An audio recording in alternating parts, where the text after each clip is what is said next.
क्या किसी एक ऐसे आईएएस को कलेक्टर बनाया जा सकता है जो चुनाव में किसी पार्टी को लाभ पहुंचाए? क्या किसी ऐसे आईएएस को सिर्फ इसलिए कलेक्टर बनाया जा सकता है कि वो एक पार्टी के लिए बूथ कैप्चरिंग करे उपचुनाव में? क्या किसी एक आईएएस को कलेक्टर बनाया जा सकता है जिसने एक समय पर एक ड्राइवर से उसकी औकात पूछ ली हो कि तुम्हारी औकात क्या है? जी हां, इस समय पूरे देश में एक कलेक्टर चर्चा का विषय बने हुए हैं जिन्होंने एक समय पर कलेक्टर रहते एक ट्रक ड्राइवर से कहा था कि तुम्हारी औकात क्या है। आखिर वो अब चर्चा का विषय क्यों बने हुए हैं और ये सारे आरोप उस कलेक्टर के ऊपर क्यों लग रहे हैं, आइए जानते हैं इस वीडियो में। नमस्कार, मैं हूं गिरिराज शर्मा और आप देख रहे हैं सरल टॉक। दोस्तों, मध्य प्रदेश में इस समय 2 सीटों पर विधानसभा उपचुनाव होने हैं। उसमें से एक सीट है विजयपुर और यहां पर जो कलेक्टर है वो है किशोर कान्याल श्योपुर के। ये वही कलेक्टर है जिन पर एक समय में आरोप लगा था ड्राइवर को उसकी औकात बताने के लिए। इनका बाकायदा वीडियो वायरल हुआ था। सबसे पहले आप इनका औकात बताने वाला वो वीडियो देख लीजिए। अच्छे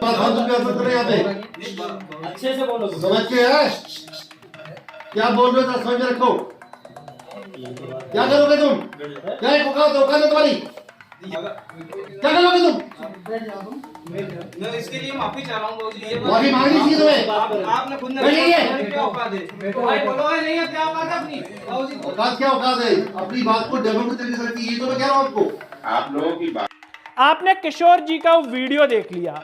इस वीडियो के वायरल होने के बाद मध्य प्रदेश के जो मुख्यमंत्री थे डॉक्टर मोहन यादव, उन्होंने इनको हटा दिया था और ये सचिव बना दिए गए थे। अब आप हैरत की बात देखिए कि सचिव थे और वर्तमान समय में ये वन विभाग में सचिव थे और उसके बाद इनको कलेक्टर बना दिया गया, सोपुर कलेक्टर, जहां की विजयपुर सीट पर अभी उपचुनाव होना है मध्य प्रदेश में।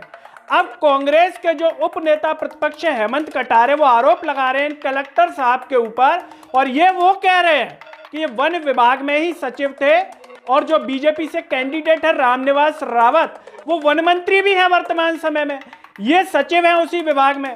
तो उनका कहना ये है कि ये जो सचिव हैं इनको कलेक्टर बना करके रामनिवास रावत लाए हैं, चुनाव में इसलिए लाए हैं कि जिससे चुनाव में बूथ कैप्चरिंग तक कर सके। ये आरोप हेमंत कटारे के, हमारे नहीं है। जो कांग्रेस के उपनेता प्रतिपक्ष हैं वो ये आरोप लगा रहे हैं। हालांकि उन्होंने यही आरोप नहीं लगाया, इससे पहले उन्होंने रिटर्निंग ऑफिसर पर भी आरोप लगाए थे, चुनाव आयोग से शिकायत की थी, जिसके बाद रिटर्निंग ऑफिसर उदयवीर सिंह सिकरवार को हटा दिया गया।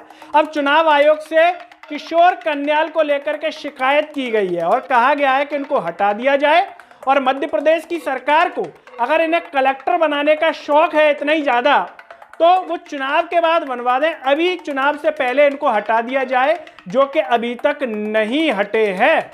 यहां से कांग्रेस के जो प्रत्याशी हैं वो है मुकेश मल्होत्रा।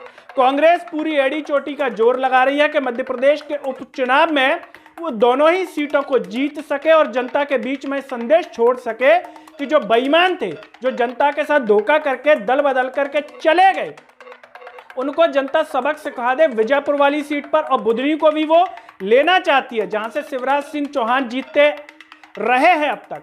इसीलिए कांग्रेस की ये पुरजोर कोशिश है।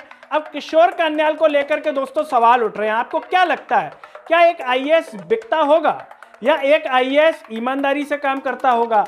एक कलेक्टर को सिर्फ कलेक्टरी इसलिए दी जा सकती है क्या कि वो चुनाव में बीजेपी को फायदा पहुंचाए, उसके लिए बूथ कैप्चरिंग करे, उसके इशारों पर काम करे? या फिर ऐसा नहीं होता दोस्तों, कलेक्टर किसी के दबाव में काम नहीं करता, कलेक्टर स्वतंत्र रूप से कार्य करता है, चाहे मुख्यमंत्री का फोन आ जाए, मंत्री का आ जाए, या फिर कलेक्टरी ही इसलिए मिलती है कि वो इशारों पर नाच सके।